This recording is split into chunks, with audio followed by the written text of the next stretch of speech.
Ron Wilkerson of Houston Professional Photography. As you know, we've started a new YouTube channel called Photography Squared.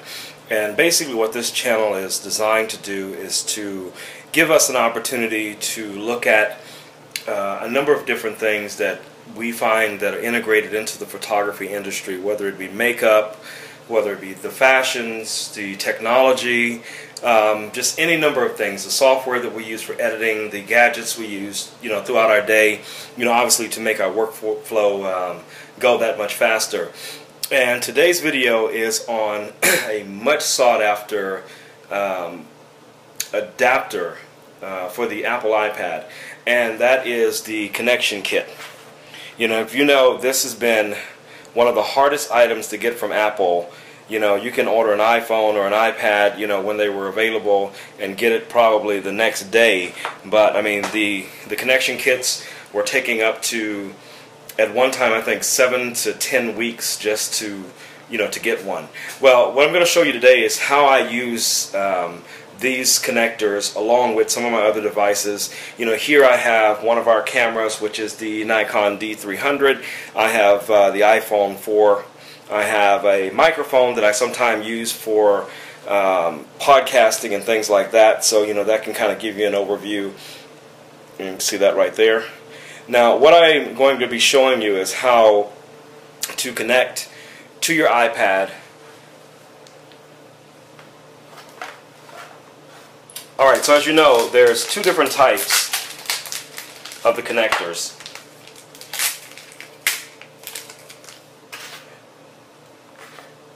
And here are your two types, if you can see those.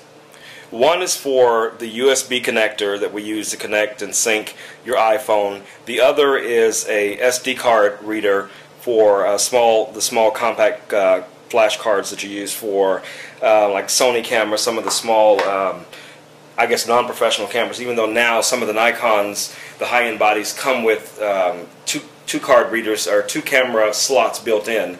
So for a lot of us that are shooting with the D3s and things like that, that's going to be a plus, because we can just pop that card right out, stick it right into one of these devices, and then read right from it. So here's an example of how I would use that to capture images just from, let's say, the iPhone. And if you've got the new iPhone 4, you know that the picture quality is just amazing, depending on, the lighting situations, what you can capture with that, as well as video.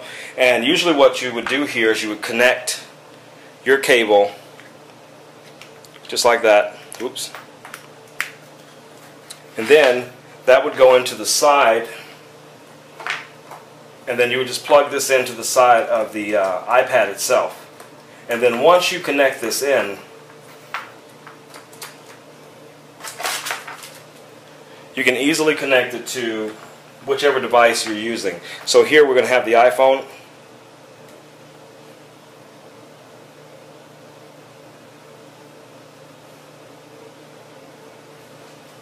And after unlocking the phone, you see instantly it starts pulling up the images right from the phone. And then at this point I can go in and import.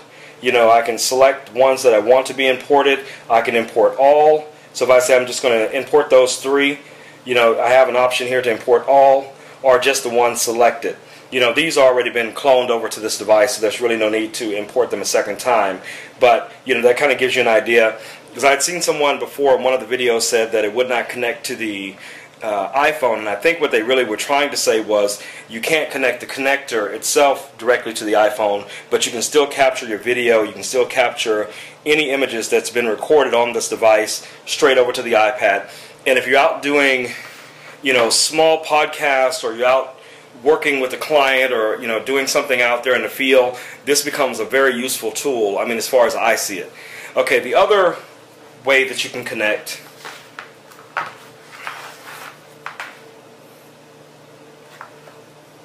is directly to a camera. So if you have, let's say, almost any camera is going to have a USB connector, and you would just plug that directly into your device. Most of these are universal, so they'll work on any of the cameras. So here I'm just going to plug this in,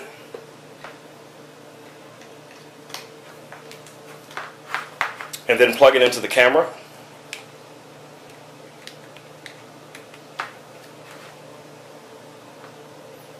Turn the camera on. Now, even though these images were shot in RAW, as you see, the images will start to propagate the screen. And you can go in and select the ones that you want, or select all, import them directly from the camera. Now, guys, if you're shooting in RAW, be careful, because we know that the iPad largest capacity is, 64, I think it's 64 gigabytes. So, easily if you're out in the field and you're shooting a lot, you can easily overwhelm this, but it'll just tell you it can't import it because there's not enough space. So what I always do is I make sure that I clear enough memory on the device in case I'm going to be importing something, just to make sure. Now, as far as when you're out with the client or you're shooting on location and you want to show a client an image, just as fast as I could go in here, make my selections, import selected. Now, the client would be, most of the time, if you're not shooting tethered or you didn't bring a laptop out or something like that, here's a fast, easy solution where you can just throw this in a bag and you carry it with you, and you got your job done. So now it's going to import these images. It may take a little while because obviously, like I said, they're RAW files. So while those are importing, now it gives me the option to keep or delete the images from the camera itself. So what I'm going to tell it to do is keep the images and last import it.